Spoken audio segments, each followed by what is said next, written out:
ചൊരുക്കുന്ന കള്ളും മയക്കും കറുപ്പും അരിഞ്ഞാട്ടമാടി തെറിക്കുന്ന പെണ്ണും ചലച്ചിത്ര നീല പടർപ്പിൻ കൊടുപ്പും ചിദാനന്ദലബ്ധിക്കും മറ്റെന്തു വേണം എന്ന മുദ്രാവാക്യവുമായി പടച്ചറപ്പിനെ ധിക്കരിച്ചിട്ടിറങ്ങിപ്പോകരുതേ. അള്ളാഹു നിങ്ങൾക്ക് നൽകിയ പരീക്ഷണങ്ങളും പ്രതിസന്ധികളും മാറണോ?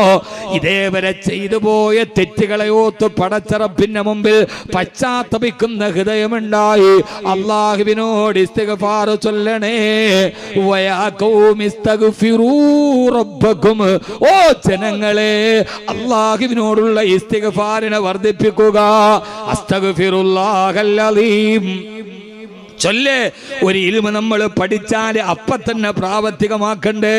റബ്ബേ, എൻ്റെ കണ്ണുകൊണ്ട് തെറ്റ് ചെയ്തിട്ടുണ്ട്, എൻ്റെ കാതുകൊണ്ട് തെറ്റ് ചെയ്തിട്ടുണ്ട്, എൻ്റെ നാവ് കൊണ്ട് തെറ്റ് ചെയ്തിട്ടുണ്ട്, എൻ്റെ കൈ കൊണ്ട് തെറ്റ് ചെയ്തിട്ടുണ്ട്, എൻ്റെ കാലുകൊണ്ട് തെറ്റ് ചെയ്തിട്ടുണ്ട്, എൻ്റെ ഹൃദയം തെറ്റിനെ കുറിച്ച് ചിന്തിച്ചിട്ടുണ്ട്. റബ്ബേ, നീ എനിക്ക് വാരിക്കോരി തന്ന സമയത്ത് നിന്റെ ഖജനാവെനിക്ക് തുറന്നു തന്നപ്പോ ആ സമയത്ത് നിനക്ക് ഇഷ്ടപ്പെടാത്ത വഴിയിൽ എൻ്റെ സമ്പത്ത് ഞാൻ ചെലവഴിച്ചിട്ടുണ്ട്.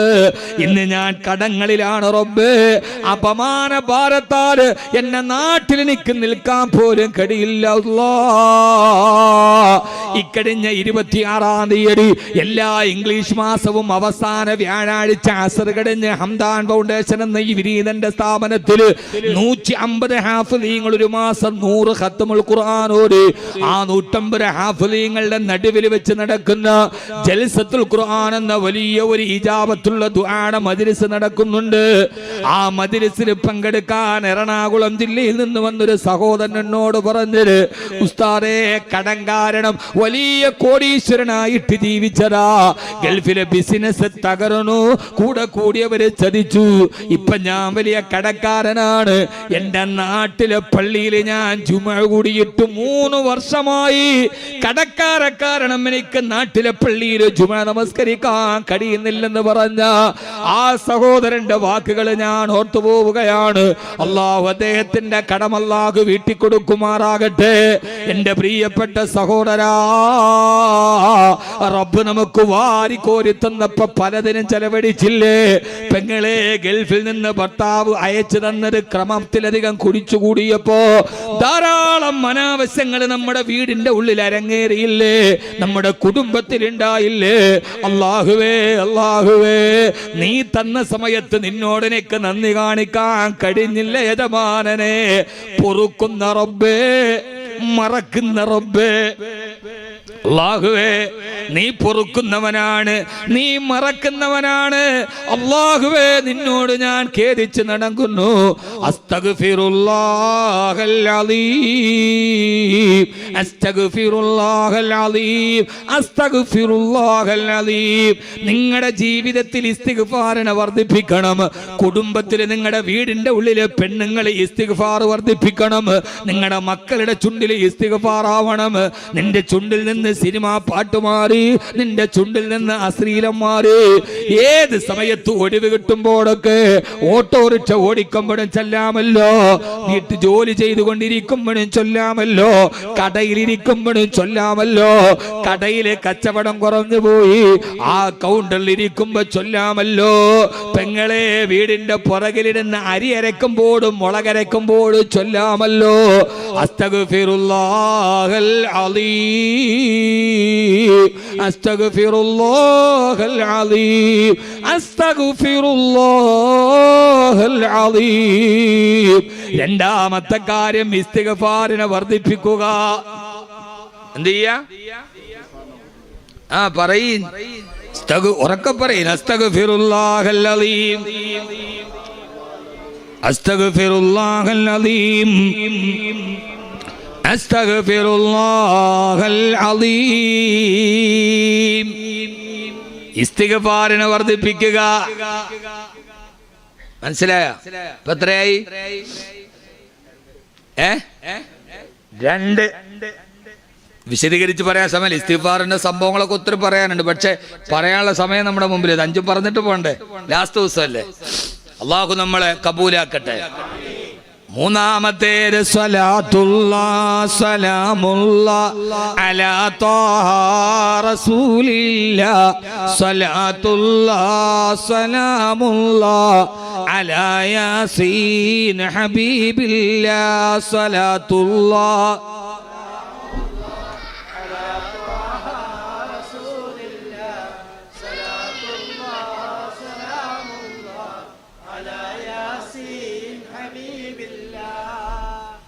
إلهي صل بالأمة من الآفات والنقمة ومن هم ومن غمة بأهل البدير يا الله صلاة الله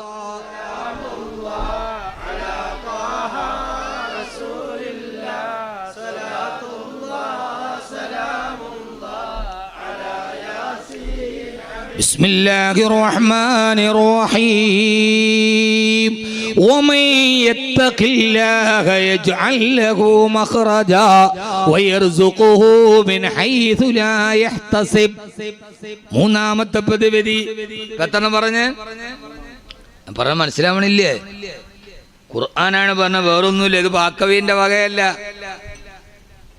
മൂന്നാമത്തേത് നമ്മുടെ പ്രതിസന്ധി മാറണം കടങ്ങൾ വീഴണം വീട്ടിൽ പറക്കത്തുണ്ടാകണം അടുപ്പിൽ തീ പുകയണം എല്ലാ സങ്കടങ്ങളും വിട്ടൊടിയണം ഖുർആൻ പറഞ്ഞ മൂന്നാമത്തെ മാർഗം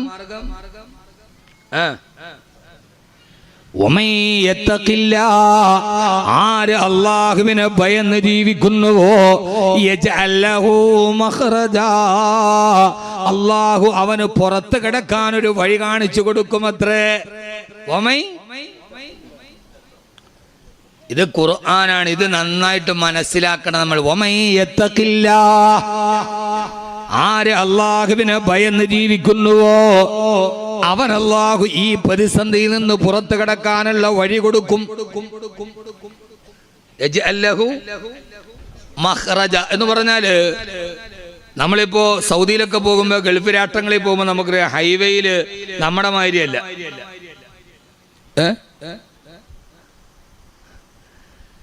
നമ്മളെ മാതിരിയല്ലല്ല അവിടെ ഇങ്ങനെ അങ്ങോട്ട് പോകും എവിടെയെങ്കിലും തിരിയാൻ ഒരു യൂട്ടേൺ ഉണ്ടാകും നമ്മുടെ അങ്ങനെ നമ്മള് പോണ വഴിക്ക് തിരിയും വേറെ 4 അതിനെ മോളി വന്ന് കയറും അതോടെ തീരും ഓട്ടോ ഒക്കെ എങ്ങനെ പോണതാണ് ഒറ്റ തിരിയൽ അപ്പോ ഈ ഹൈവേയിലൂടെ ഇങ്ങനെ നമ്മൾ ഓടി പോകുമ്പോൾ പടച്ചോനെ പുറത്ത് കിടക്കാൻ ഒരു വടിയില്ലല്ലോ അല്ലാഹു ഇതിൽ കുടുങ്ങിപ്പോയല്ല ഓടി മടുത്തു അവിടെ എന്ന് പറഞ്ഞാല് ഒരു 10 കിലോമീറ്ററൊക്കെ നേരെ അങ്ങോട്ട് പോകണം അപ്പൊ അങ്ങനെ ഓടിച്ചു പോകുമ്പോൾ നമ്മൾ 4 പാട് നോക്കും പടച്ചോനെ ഇതിപ്പോ കുടുങ്ങിയില്ലോ അല്ലാഹുവേ ഇത് പോയെടുത്ത് തന്നെയാണല്ലോ പിന്നെ തിരിച്ചു വരണത് മത്തന്റെ വള്ളിമാതിരി അങ്ങനെ നമ്മൾ ഇങ്ങനെ കുടുങ്ങിയിട്ട് രക്ഷപ്പെടാനൊരു വഴി നോക്കി കിടക്കുമ്പോ ആ സമയത്ത് ഒരു ബോർഡ് എഴുതിയിട്ടുണ്ടാവും എക്സിറ്റ് അല്ലേ ആ എക്സിറ്റിന്റെ മുകളില് അറബിയിൽ എഴുതിയിട്ടുണ്ടാകും മഖ്റജ് എന്നാണ് എന്താ മഖ്റജ് എന്ന് പറഞ്ഞ അർത്ഥം എന്താ എക്സിറ്റ് എന്നാണ് എന്റെ അർത്ഥം അപ്പൊ നിങ്ങൾ ഈ ഖുർആന്റെ ആയത്തൊന്ന് ചിന്തിച്ചു നോക്കി ഇങ്ങനെ പുറത്ത് കടക്കാൻ ഒരു വഴിയില്ലാതെ കടം ഇവിടെയും കട അവിടെയും കട അതീ തൊട്ടതും പോയി ഇതീ തൊട്ടതും പോയി ഒരു തകരപാത്രത്തിൽ വീണ എലിയ മാരിയായി എന്ന് പറഞ്ഞാൽ അങ്ങോട്ട് അവിടെ മുട്ടിയാലും സൗണ്ട് ഈ തകരപാത്രത്തിൽ വീണ എലീനെ കണ്ടിട്ടില്ലേ അത് വെറുതെ ഇരുന്നാൽ ഈ പാത്രത്തിന്റെ സൗണ്ട് കേൾക്കും എഴുന്നേറ്റ് നടക്കാൻ പോലും സൗണ്ട് കേൾക്കും അമ്മാതിരി തകരപാത്രത്തിൽ വീണ എലീനെ മാതിരി പടച്ചോനെ വല്ലാത്ത കുടുങ്ങിയില്ല അല്ലാഹുവേ എന്ന് വിചാരിച്ചിട്ട് രക്ഷപ്പെടാൻ ഒരു മാർഗമില്ലാതെ നടക്കുന്ന ഒരു യാത്രികനെ പോലെ ഹൈവേയിലൂടെ ഇങ്ങനെ യാത്ര ചെയ്ത് എവിടെയാണ് രക്ഷപ്പെടാനൊരു വഴി എന്ന് നോക്കുമ്പോ ആ സമയത്ത് ഒരു എക്സിറ്റ് നിങ്ങളുടെ മുന്നിൽ കാണുന്നത് പോലെ ആരെങ്കിലും ഈ പ്രതിസന്ധിയിൽ അകപ്പെടുന്ന സമയത്തുവമയത്തക്കില്ല ആരെങ്കിലും അല്ലാഹുവിനെ സൂക്ഷിച്ചു ജീവിച്ചാൽ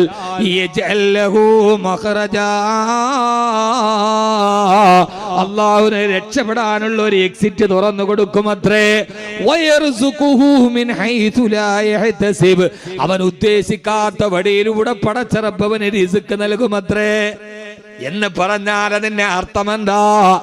ഏത് കടബാധ്യത വന്നാലും പ്രയാസം വന്നാലും ആ പ്രയാസത്തിലൊക്കെ വമയ്യത്തക്കില്ല, ആര് അള്ളാനെ സൂക്ഷിക്കുന്നുവോ, അള്ളാഹുവേ കടബാധ്യതയുണ്ട്, പ്രയാസമുണ്ട്, ആത്മഹത്യയിലെ വക്കില, എന്നാലും ആ സമയത്ത് നിന്ന് നിനക്കിട്ടപ്പെടാത്ത വഴിയിലൂടെ സമ്പത്തുണ്ടാക്കില്ല റബ്ബേ. ഞാൻ എന്റെ കടം മാറാൻ വേണ്ടി ലോട്ടറി എടുക്കില്ല, എന്റെ കടം മാറാൻ വേണ്ടി പലിശയുമായി ബന്ധപ്പെടില്ല, എന്റെ കടം മാറാൻ ഞാൻ കള്ള് കച്ചവടം നടത്തില്ല, എന്റെ കടം മാറാൻ എന്നെ വിശ്വസിച്ച ഒരുത്തനെ ഞാൻ ചതിക്കില്ല റബ്ബേ. എനിക്ക് കടമുണ്ട്, എന്റെ കച്ചവടത്തിൽ എനിക്കൊരു പാർട്ട്ണറുണ്ട്, അവൻ നാട്ടിൽ പോയിരിക്കുകയാണ്. ആ സമയത്ത് അല്ലാഹുവേ എന്റെ കടം മാറി എനിക്ക് രക്ഷപ്പെടാൻ എന്നെ വിശ്വസിച്ച സുഹൃത്തിനെ ഞാൻ ചതിക്കില്ല, എന്റെ പങ്ക് കച്ചവടക്കാരനെ ഞാൻ ചതിക്കില്ല. എനിക്ക് ഏതൊക്കെ പ്രയാസങ്ങളും കടങ്ങളും ബുദ്ധിമുട്ടും വന്നാലും ആ സമയത്ത് നിനക്കിട്ടപ്പെടാത്ത വഴി ഞാൻ സ്വീകരിക്കില്ല അല്ലാ എന്ന് ഒരാൾ മനസ്സിൽ നിശ്ചയിച്ചാൽ അവന് രക്ഷപ്പെടാനുള്ള വഴി അവന്റെ മുമ്പിലുണ്ട്. ലോക്കറിന്റെ താക്കോൽ അവന്റെ കയ്യിലുണ്ട്, കൂട്ടുകാരൻ ഒപ്പിട്ട ചെക്ക് കയ്യിലുണ്ട്, ഒന്ന് സബ്മിറ്റ് ചെയ്താൽ മതി. പക്ഷേ നിനക്കിട്ടമല്ലല്ലോ അല്ലാ, നിനക്ക് പൊരുത്തമല്ലല്ലോ അല്ലാ. ഇന്ന് ഇവിടത്തെ താൽക്കാലിക പ്രയാസത്തിൽ നിന്ന് രക്ഷപ്പെട്ടാലും നാളെ പാരത്രിക ലോകത്തെ കാലാകാല അദാബ് ഞാൻ അനുഭവിക്കണമല്ലോ റബ്ബേ എന്ന് കരുതിയിട്ട് ആരെങ്കിലും പടച്ചറപ്പിനെ പേടിച്ചിട്ട് നിന്നാൽ അവന് രക്ഷപ്പെടാനുള്ള ഒരു എക്സിറ്റ് പടച്ചറപ്പ് കാണിച്ചു തരുമത്രേ ആണ് എന്റെ അർത്ഥം. മനസ്സിലായോ? മനസ്സിലായ മനുഷ്യന്മാരെ, എന്റെ കടം വീടാൻ വേണ്ടിയാണ് ഞാൻ ലോട്ടറി എടുത്തത്. ഏത് പ്രതിസന്ധി വന്നാലും അള്ളാഹ് കിട്ടപ്പെടാത്തത് ചെയ്ത് ഹറാമായ മാർഗത്തിലൂടെ എന്റെ കടം എനിക്ക് വീടണ്ട, എന്റെ പ്രയാസം, എന്റെ സാമ്പത്തിക ടൈറ്റ് എനിക്ക് ഈ വാളങ്ങനെ ഇഷ്ടപ്പെടണില്ല എന്ന് തോന്നുന്നു. എന്റെ പൊന്നു മൂല്യാരി, നിങ്ങൾ ഇങ്ങനെ പറഞ്ഞ് പേടിപ്പിച്ച് നമ്മളെന്താ ചെയ്യാ? ഇത് വിശുദ്ധിയാണ്, ശുദ്ധിയാണ്. അള്ളാഹു നമുക്ക് നല്ല പ്രതിഫലം തരട്ടെ. അങ്ങനെയൊക്കെ നമ്മൾ ചിന്തിക്കണമെങ്കിൽ നമ്മുടെ ഈമാൻ വലിയ പൂർണ്ണമാകണം. എന്നാൽ അതുകൊണ്ട് കിട്ടുന്ന പ്രതിഫലം വല്ലതാണ്. നാളെ സ്വർഗത്തിലൊരു പദവിയുണ്ട്, നാളെ സ്വർഗത്തിലൊരു ദറജയുണ്ട്. ആ ദറജയിൽ 3 പേരല്ലാതെ വേറൊരാൾ എത്തൂല എന്ന് റസൂലുള്ളാഹി സ്വല്ലല്ലാഹി അലൈഹി വസല്ലം. എത്ര പേര്? 3 പേര്. നാളെ സ്വർഗത്തിലൊരു ദറജയുണ്ട്. ആ വലിയ അമ്പിയാക്കൾ പോലും കൊതിച്ചു പോകുന്നൊരു വലിയ പദവിയുണ്ട്. ആ പദവിയിൽ 3 ആളുകളല്ലാതെ 4ാമതൊരാൾ എത്തിച്ചേരുകയില്ല. അള്ളാഹു നമ്മളെ അതിൽ പെടുത്തട്ടെ. ആമീനോട് ഉസാറില്ലല്ലോ. അള്ളാഹു നമ്മളെ അതിലെത്തിക്കട്ടെ. 1 വദൂഇയാലിന് സബൂർ, 1 ദൂറഹിമിൻ വസൂൽ, കുടുംബ ബന്ധങ്ങളെ ചെറുക്കുന്നവൻ. ആര്? ഒന്നാരാണ്? ദൂറഹിമിൻ വസൂൽ. 1ാമത്തെ ആള് കുടുംബ ബന്ധം ചേർക്കുന്ന ആൾ. കുടുംബ ബന്ധങ്ങളെ ചേർക്കണം.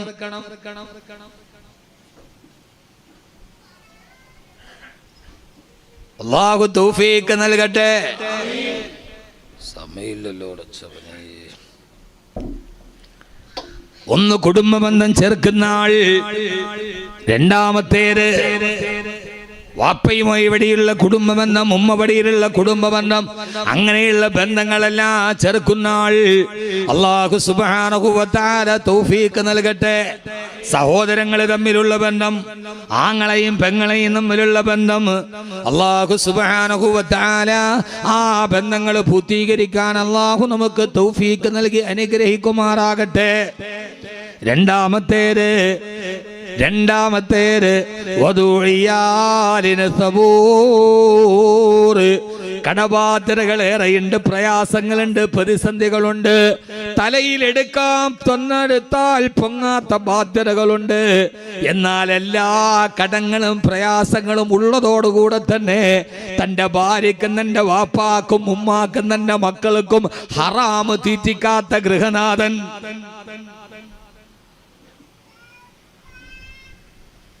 തഹജ്ജുദ് നിസ്കരിക്കുന്ന ആളല്ല, കടബാധ്യതയുണ്ട്, പ്രയാസങ്ങളുണ്ട്, പ്രശ്നങ്ങളുണ്ട്, ബുദ്ധിമുട്ടുണ്ട്, തീക്കനലിൽ ചവിട്ടിയിട്ടാ നിൽക്കുക. എന്നാലും തന്റെ സംരക്ഷണയിൽ കഴിയുന്ന ഭാര്യ മക്കൾക്കും മാതാപിതാക്കൾക്കും ഹറാമിന് ഭക്ഷണം കൊടുക്കാത്ത ഗൃഹനാഥൻ, അല്ലാഹു നമ്മൾ അതിൽ പെടുത്തട്ടെ. ഭയങ്കര പ്രതിഫലമാണ് മുഅ്മിനീങ്ങളെ, ഭയങ്കര പ്രതിഫലമാണ് അക്കാര്യത്തില്.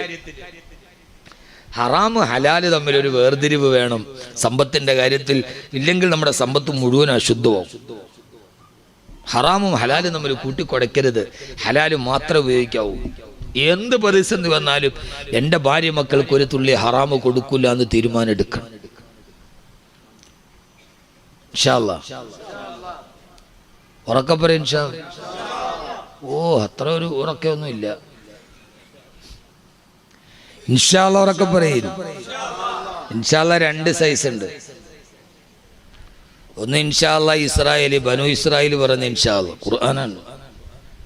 മൂസാ നബി അലൈഹി സ്വലാത്തു വസ്സലാം പശുവിനെ കൊണ്ടുവരാൻ ചോദിച്ചപ്പോൾ പറഞ്ഞു ഇന്നാ ഇൻഷാ അല്ലാഹു ലമുഹ്തദൂൻ, കറങ്ങി നോക്കട്ടെ, കിട്ടിയ കൊണ്ടുവന്ന് തരാം.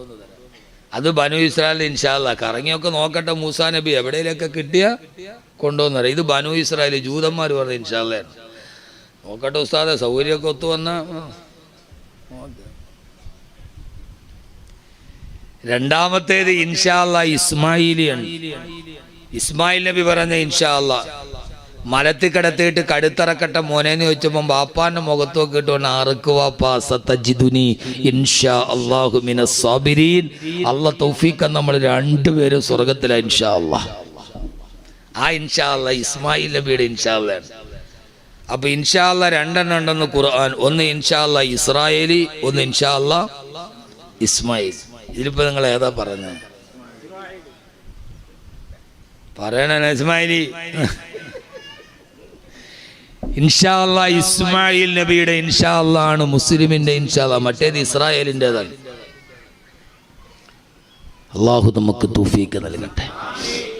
മൂന്നാമത്തെ ആൾ, ഇനി അടുത്ത പറയാൻ പോണ വളരെ പ്രധാനപ്പെട്ട മൂന്നാമത്തെ ആൾ ആരാന്നറിയോ? അത് ഒരാൾക്ക് നല്ല കാലം, ആ കാലത്ത് അവന്റെ മുമ്പിൽ പോയ നമ്മളെ അവൻ ആട്ടി ഓടിച്ചു. ഒരാവശ്യം വന്നപ്പോൾ നമ്മൾ അവൻ്റെ മുമ്പിൽ പോയി. അവനൊന്ന് നല്ല കാലത്ത് ഇരിക്കുക, പ്രതാപകാലത്ത്. അന്നവൻ പോയപ്പോൾ നമ്മൾ ഒന്നുമല്ലാതെ ആട്ടി ഓടിച്ചു. കാലം ഇങ്ങനെ കഴിഞ്ഞു പോയി.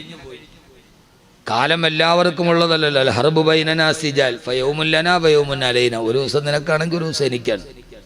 കാലം കുറെ കഴിഞ്ഞു, അവൻ പാപ്പരായി, നമ്മളോ ഷെയ്ക്കായി, നമ്മൾ രാജാവായി. അപ്പോ അവൻ നമ്മുടെ മുമ്പിൽ വന്നു. അവൻ നമ്മുടെ മുമ്പിൽ വന്നു. ആ സമയത്ത് അവനോട് പണ്ട് നീ എൻ്റെ മുമ്പിൽ, നിന്റെ മുമ്പിൽ ഞാൻ ഇതുപോലെ വന്നപ്പോൾ നീ എന്നോട് ചെയ്തിപ്പോൾ തിരിച്ചു ആട്ടി ഓടിക്കുന്നവനല്ല, നിന്റെ മുമ്പിൽ വന്നവനെ പഴയത് മറന്നിട്ട് കയ്യയഞ്ഞ് സഹായിക്കുന്നവൻ അവൻ ഈ പ്രതിഫലത്തിലെന്ന് റസൂലുള്ളാഹി. അങ്ങനെയൊക്കെ ചെയ്യാൻ വലിയ മനസ്സ് വേണം. നമ്മൾ എന്തുണ്ടെങ്കിലും വാശിയും വൈരാഗ്യവും തീർക്കുന്ന ആളുകളാണ് അല്ലേ? വാശിയുടെ കാര്യത്തിൽ നമ്മൾ ആരും പുറകിലല്ല. എൻ്റെ ഉമ്മാനെ വാപ്പാക്ക് കെട്ടാമെങ്കിൽ വാപ്പാൻ്റെ ഉമ്മാനെ എനിക്കും കെട്ടാം. ഒരു കുട്ടി പറഞ്ഞാണ്, വാശിയുടെ കാര്യത്തിൽ കുട്ടി മുതൽ എല്ലാ ആളുകളും വാശി അല്ല. നമ്മുടെ മുമ്പിൽ അള്ളാഹു ഒരു അവസരം തരും. ആ സമയത്ത് എന്ത് ചിന്തിക്കണം? റബ്ബേ, ഇവൻ എന്നോട് ചെയ്തതുപോലെ ഞാൻ അവനോട് ചെയ്താൽ അവനെ ഞാനും തമ്മിൽ വ്യത്യാസം ഇല്ലല്ലോ. മാത്രമല്ല നീ എന്നെ നോക്കണുണ്ടല്ലോ, ഇപ്പൊ നീ എന്താ ചെയ്യണേ? ആ സമയത്ത് അവന് പുറത്തു കൊടുത്തിട്ട് അവൻ ആവശ്യമുള്ള സൗകര്യങ്ങൾ ചെയ്തു കൊടുത്താൽ അള്ളാഹു നിനക്ക് തരുന്ന പ്രതിഫലത്തിലെത്താൻ വേറൊരാൾക്ക് കഴിയില്ല. പ്രത്യേകിച്ച് പെണ്ണുങ്ങൾ ഇത് കേൾക്കും. സഹോദരിമാര് പ്രത്യേകിച്ച് കേൾക്കിനി ഹദീസ് അല്ലാഹു തൗഫീഖ് നൽകട്ടെ. അതുകൊണ്ട് ഏത് സമയത്തും അള്ളാഹുവിനെ അനുസരിച്ച് ഒന്ന് സഹകരിക്കും. മനുഷ്യന്മാരെ, നിങ്ങൾ എന്തിട്ടും മനുഷ്യന്മാരാടപ്പാ. ഞാൻ പറഞ്ഞ മനസ്സിലാവണില്ലേ? എന്ത് മനുഷ്യന്മാരെ വിളച്ചോനെ. ഇത് ഞാൻ ഈ ആവർത്തിച്ച് പറഞ്ഞ വകല് കഴിഞ്ഞിറങ്ങിയിട്ട് വാക്കവി എന്താ പറഞ്ഞ ഈ 2 മണിക്കൂർ കൊണ്ട് എന്ത് പ്രയോജനം? ഒന്നുമില്ല. ഇനി അടുത്തത് 4ാമത്തെ കാരണമാണ് പറയേണ്ടതല്ലേ? അല്ലേ? 4ാമത്തെ കാരണം നീ അള്ളാനെ സൂക്ഷിച്ച് ജീവിക്കുക. ഓക്കെ, അത് മാത്രം മതിയോ? അത് മാത്രം മതിയോ? നാലാമത്തെ കാരണം നല്ല ചൂടുള്ള നാലാമത്തെ കാര്യം ചെറിയ കാര്യമല്ല. ബിസ്മില്ലാഹിർ റഹ്മാനിർ റഹീം. സ്വലാത്തുല്ലാഹ് സലാമുല്ലാഹ് ഉറക്കെ ചൊല്ലി.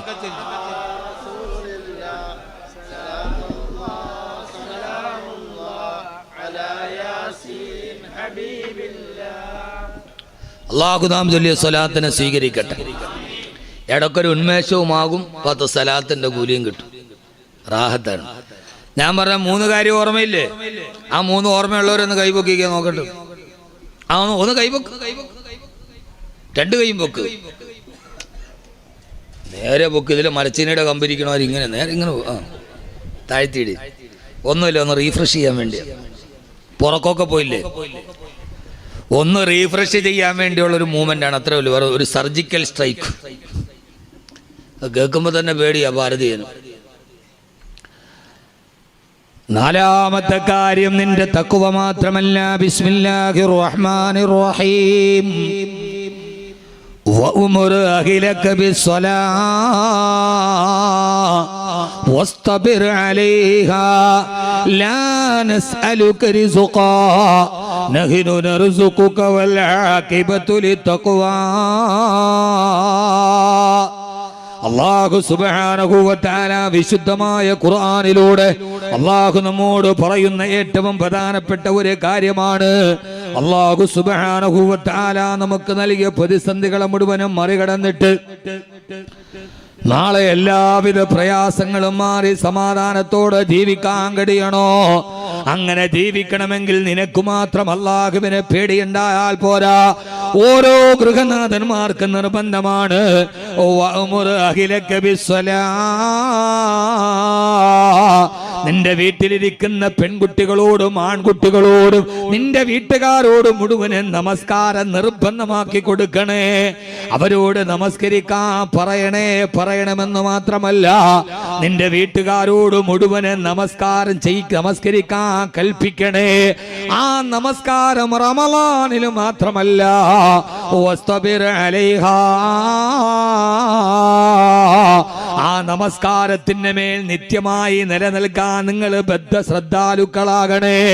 എന്റെ പ്രിയപ്പെട്ട സഹോദരാ സഹോദരി, എല്ലാ കുടുംബത്തിന്റെയും ഐശ്വര്യവും അതിന്റെ ബറക്കത്തും ഇരിക്കുന്നത് ആ വീടിന്റെ ഉള്ളിൽ നടക്കുന്ന അമലുകളുടെ പേരിലാ. അല്ലാഹു സുബ്ഹാനഹു വ തആല വീട്ടുകാരോട് കൽപ്പിക്കാനും ചെയ്യാനും പറഞ്ഞ ഏറ്റവും പ്രധാനപ്പെട്ട അമലാണ് വഅ്മുർ അഹ്ലക ബിസ്സലാ. നിന്റെ വീട്ടുകാരോട് നമസ്കരിക്കാൻ പറയണേ.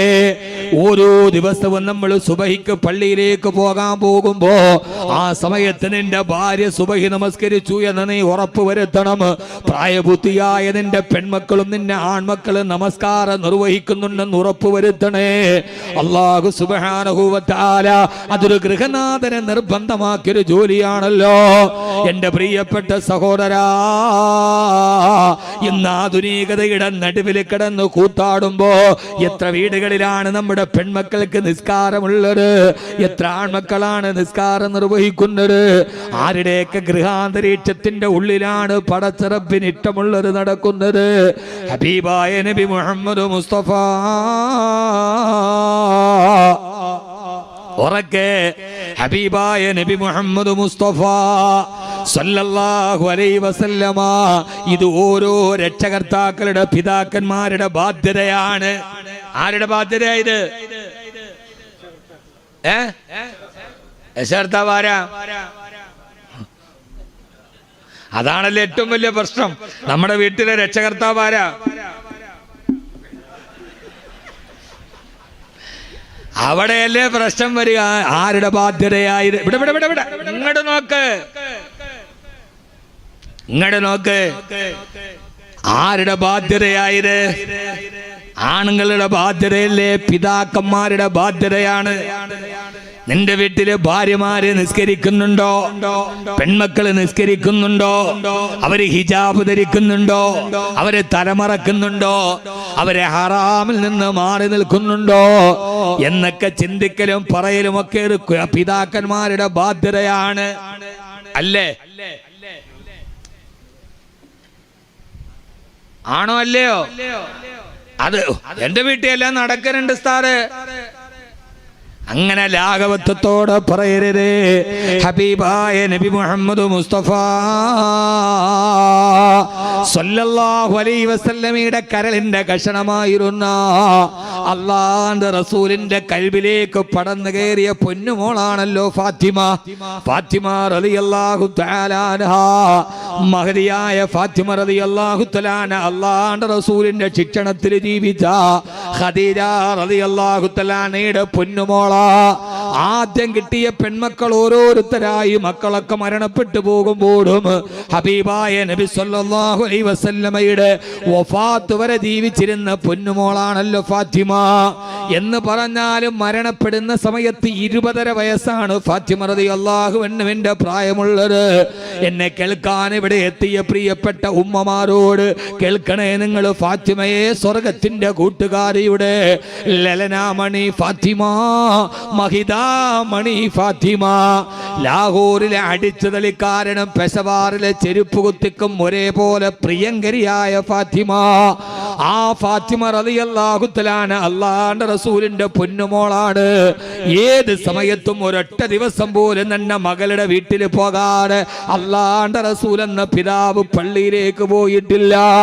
യാത്ര പോകുമ്പോൾ പെൺമക്കളുടെ വീട്ടിൽ പോയി യാത്ര പറയും. യാത്ര കഴിച്ചു തിരിച്ചു വന്നാലുടനെ പെൺമക്കളുടെ വീട്ടിലേക്ക് പോകും. കല്യാണം കഴിച്ചു വിട്ടിട്ട് പോലും ആ പതിവ് തെറ്റിച്ചിട്ടില്ല. ഞാൻ എൻ്റെ മോളുടെ കല്യാണം കഴിച്ചു വിട്ടു, ഇനി അവളെ കെട്ടിയവന്റെ കഥയാണ്, ചുമതലയാണെന്ന് പറയരുത്. ഹബീബായ നബി സല്ലല്ലാഹു അലൈഹി വസല്ലമ സുബഹി നമസ്കാരത്തിന് വേണ്ടി പള്ളിയിലേക്ക്, മദീനത്തെ പള്ളിയിലേക്ക് പോകുമ്പോ അല്ലാഹുവിന്റെ റസൂൽ എന്ന പ്രവാചകനല്ല, ആ പ്രവാചകനായതോടുകൂടെ തന്നെ ഹബീബായ നബി സല്ലല്ലാഹു അലൈഹി വസല്ലമ എന്ന പിതാവ് നേരെ തന്റെ കല്യാണം കഴിഞ്ഞ ഫാത്തിമ ബീവിയുടെ വീട്ടിൽ വരും. ഫാത്തിമയുടെ ഭർത്താവാരെന്നറിയോ? സയ്യിദുനാ അലിയുൽ മുർത്തള. ലോക വിജ്ഞാന നഗരിയുടെ കവാടമെന്ന് പരിചയപ്പെടുത്തിയ ചില്ലറക്കാരനല്ല, തന്റെ കളിക്കൂട്ടുകാരനായ അലി ഇബ്നു അബീ ത്വാലിബാണ് റളിയല്ലാഹു തആല അൻഹുമാ. ആ രണ്ടുപേരും കിടന്നുറങ്ങുന്ന വീടിന്റെ വാതില് വന്നിട്ട് വെല്ല വിളിക്കും യാ അലി യാ ഫാത്തിമ ഖുമാ ഫസല്ലയാ فصليا ركعتين ولو ركعتين قبل الفجر. അലിയെ ഫാത്തിമ ഖുമാ, നിങ്ങൾ രണ്ടുപേരും ഉറക്കത്തിൽ നിന്ന് എഴുന്നേൽക്കണേ, ഉറക്കത്തിന്റെ കരിമ്പടത്തിൽ നിന്ന് എഴുന്നേൽക്കണേ, എന്നിട്ട് 2 റക്അത്ത് നിങ്ങൾ നിസ്കരിക്കണേ.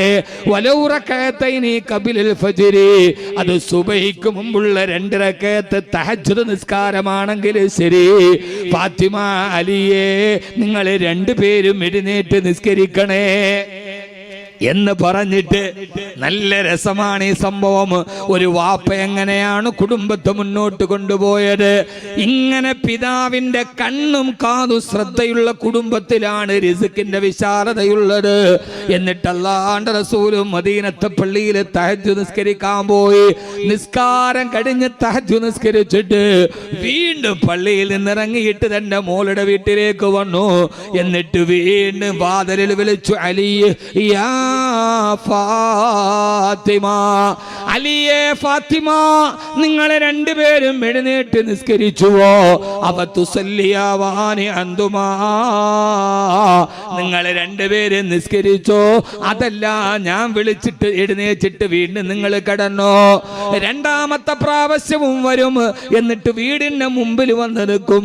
ആ വീടിന്റെ ഉള്ളിൽ നിന്ന് വെള്ളമൊഴിക്കുന്ന ശബ്ദമോ അല്ലെങ്കിൽ എന്തെങ്കിലും അനക്കമോ കേൾക്കാതെ വരുമ്പോ 2ാമതും വാതിൽ വിട്ടു മുത്തു മുസ്തഫ, അലിയെ നിങ്ങൾ എഴുന്നേറ്റില്ലേ അലിയെ? അങ്ങനെ ഉണ്ടല്ലോ, ഒന്ന് വിളിച്ചു വിട്ടിട്ട്, നമ്മൾ മക്കളെ വിളിച്ചു വിട്ടിട്ട് അവരെഴുന്നേറ്റ്, ആ വാപ്പ ഞാൻ വരുന്നത്, ആ വരുന്ന പള്ളിയിലേക്ക്, എന്നിട്ട് വീണ്ടും കിടക്കും. ഓ, വന്നിട്ട് പൊന്നുമോളുടെ വീടിന്റെ മുമ്പിൽ നിൽക്കും ഉപ്പ.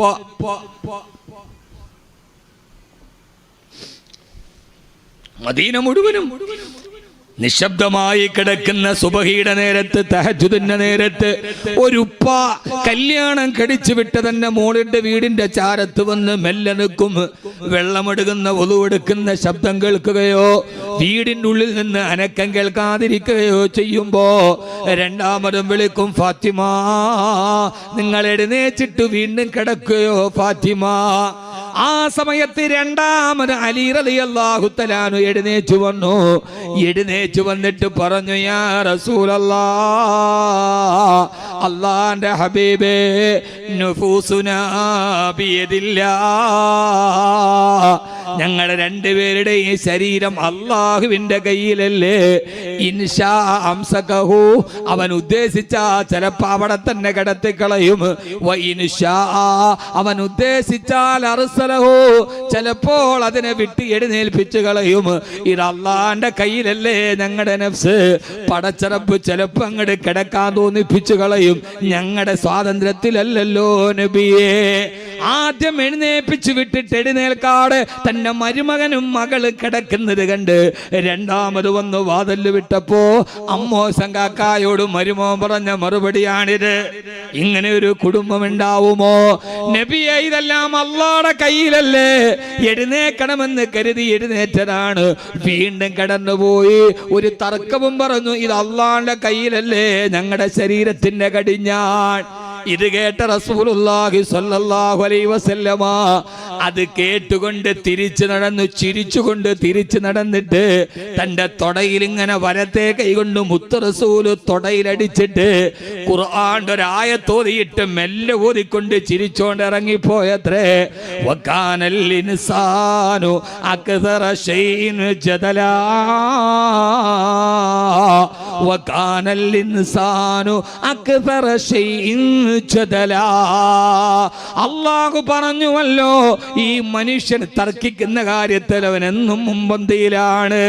വിളിച്ചു വിട്ടിട്ട് അള്ളാഹുവിന്റെ കയ്യിലല്ലേ എന്ന് തന്നോട് തർക്കം പറഞ്ഞ മരുമോന്റെ വർത്തമാനം കേട്ട് മദീനത്തെ ഉണ്മപ്രഭാതത്തിന്റെ പുലരിയുടെ പ്രഭ വെളിച്ചത്തിൽ റിസാലത്തിന്റെ കൈകൊണ്ട് തൊടയിലടിച്ചിട്ട് ഖുർആന്റെ ആയത്തോതി മെല്ലെ പിറുപിറുത്തിട്ടൊരായത്തോതി, വകാനൽ ഇൻസാനു അക്സറ ശൈഇൻ ജദലാ.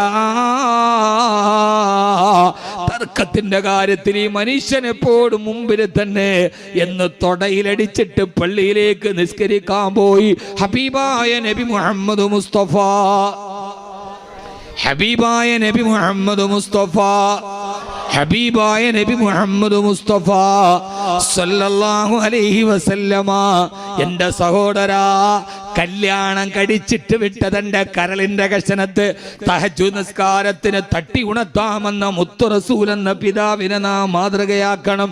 നമ്മുടെ പെൺമക്കളുടെ കാര്യത്തിൽ, നമ്മുടെ ആൺമക്കളുടെ കാര്യത്തിൽ നമ്മൾ സദാ ജാഗരൂകരായിരിക്കണം. നിന്റെ കുടുംബത്തോട് നിസ്കരിക്കാൻ പറയണേ. അതൊരു ചെറിയ കാലഘട്ടത്തിന് മാത്രമല്ല. ഉമ്മാക്ക് ക്യാൻസർ ആണെന്ന് തെളിഞ്ഞു, വാപ്പായ നിസ്കാരപ്പായിലുണ്ട്, പെൺമക്കള് നിസ്കാരപ്പായിലുണ്ട്. അതേവരെ മങ്കൂസും ഒരു തോതാത്തവൻ പള്ളിയിലെ ഹദ്ദാദ് റാത്തീബിന് തൊട്ടടുത്തുണ്ട്. മോനെ, ഇത് കാര്യസാധ്യത്തിന് വേണ്ടി മാത്രമല്ല. വീട്ടിൽ ആർക്കെങ്കിലും ഒരു മാരക രോഗം വന്നു, എല്ലാരും നിസ്കാരപ്പായിലായി, കണ്ണീരിൽ കുതിർന്ന് നിസ്കാരപ്പായ കുതിരാൻ തുടങ്ങി. ദിക്റ് ഹൽക്കകൾക്ക് സലാത്ത് മജ്‌ലിസിലും പങ്കെടുക്കാൻ തുടങ്ങി. അല്ല മനുഷ്യ, അല്ല.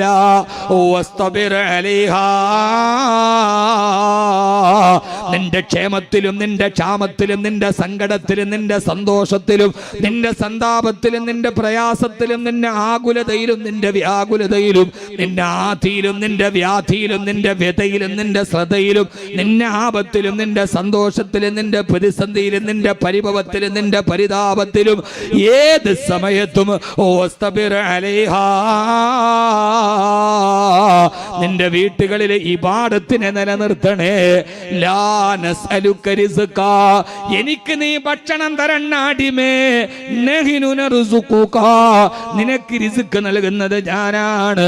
നിന്റെ റിസ്കിൽ ഞാൻ വിശാലത നൽകുമെന്ന് അല്ലാഹുവിന്റെ വിശുദ്ധ ഖുർആൻ. 4 അഞ്ചാമത്തെ പറയണ അഞ്ചാമത്തെ പറയണ. അതുകൊണ്ട് എൻ്റെ പൊന്നു സഹോദരങ്ങളെ, ഏറെ നെറ്റിപ്പരത്തി പറയുകയല്ല, നമ്മുടെ ജീവിതത്തിൽ ചില മൂല്യങ്ങളിലേക്കും ചില നിട്ടകളിലേക്കും നാം തിരിച്ചു വരണം. ഇത് തിരിച്ചു പോകാനുള്ള ജീവിതമാണ്, ഇത് സ്ഥായിയായ ജീവിതമല്ല. ഹലക്കൽ മുദാവി വൽ മുദാവാ വല്ലദീ ജലബദ്ദവാ ബാഹുവൽ മുസ്തരീ.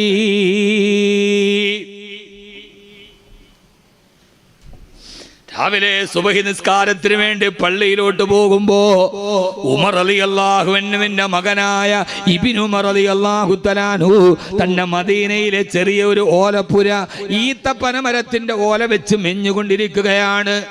പണ്ടുകാലത്ത് നമ്മുടെ വീട്ടിലൊക്കെ പനയോല ഒക്കെ വെച്ച് മേയണ മാതിരി ഇല്ല, അങ്ങനെ മദീനയിലെ തെരുവോരത്ത് തന്റെ ഒരു കൊച്ചുകൂര ഈത്തപ്പനമരത്തിന്റെ ഓല വെച്ച് മേഞ്ഞുകൊണ്ടിരിക്കുന്ന ഇബ്നു ഉമർ റളിയല്ലാഹു അൻഹുവിനെ കണ്ടപ്പോ ഹബീബായ നബി സല്ലല്ലാഹു അലൈഹി വസല്ലം ചോദിച്ചു, മാഹാദാ ഇബ്നു ഉമർ, ഇബ്നു ഉമർ ഇതെന്താണ് ചെയ്യുന്നത്?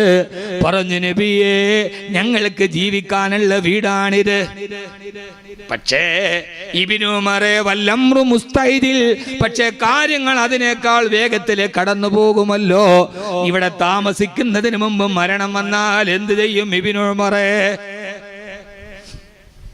ഇബ്നു ഉമർ റളിയല്ലാഹു അൻഹു ഞെട്ടിപ്പോയി. അപ്പോഴാണ് തോളിൽ വെച്ചിട്ട് പറഞ്ഞത്, ഇബ്നു ഉമറേ, ഇദാ അസ്ബഗ്ത ഫലാ തന്തളിരിൽ മസാ വഇദാ അംസൈത ഫലാ തന്തളിരിസ് സ്വബാ. പ്രഭാതം കണ്ടാല് പ്രദോഷത്തെ പ്രതീക്ഷിക്കണ്ട, പ്രദോഷം കണ്ടാല് പ്രഭാതത്തെ പ്രതീക്ഷിക്കണ്ട. ഈ പ്രഭാതം കണ്ട എത്ര പേര് പ്രദോഷത്തെ ഖബറിന്റെ ഉള്ളിലായി. സിംഹാസനത്തിനു ചുറ്റി നിന്നവരല്ലേ, പിടിമണ്ണ് വാരിയെറിഞ്ഞൊരത്ഭുതമല്ലേ.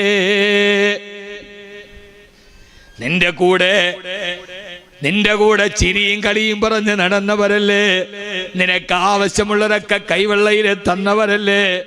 മണ്ണിന്റെ അടിയിലേക്ക് നിന്നെ മയ്യത്തെടുത്തു വെച്ചപ്പോ പിടിമണ്ണ് വാരിയിട്ടത് നിന്റെ കൂട്ടുകാരല്ലേ. ആരാ പിടിമണ്ണ് വാരിയിട്ടത്? എന്റെ വീടിന്റെ പണി നടക്കുന്ന ഒരു സമയമുണ്ട്.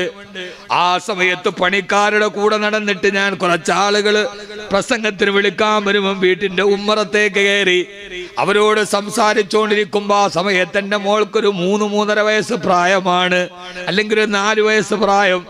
ഞാനിരിക്കും എന്റെ അടുക്കലേക്ക് ഓടി വന്ന് മടിയിൽ കയറിയിട്ട് അവൾ എന്റെ തലയിലിരിക്കുന്ന തോളത്തിരിക്കുന്ന പൊടിയൊക്കെ ഇങ്ങനെ മാറ്റിയിട്ട് പറഞ്ഞു, വാപ്പി, ശരീരത്തിൽ വാപ്പിയുടെ ദേഹത്ത് നല്ല മണ്ണിരിക്കുന്നുണ്ട്.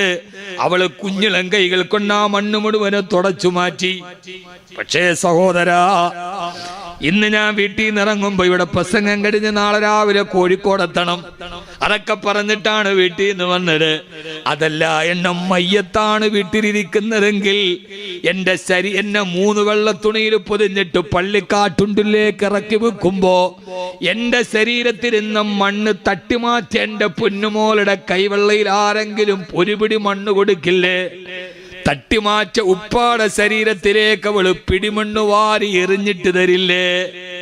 സിംഹാസനത്തിന് ചുറ്റി നിന്നവരല്ലേ, പിടിമണ്ണ് വാരി എറിഞ്ഞതത്ഭുതമല്ലേ. ഫോൺ കമ്പി ലെറ്റർ മുഴുവനും നിലച്ചില്ലേ, അവർക്കുള്ള ഹാലറിയാത്തതത്ഭുതമല്ലേ.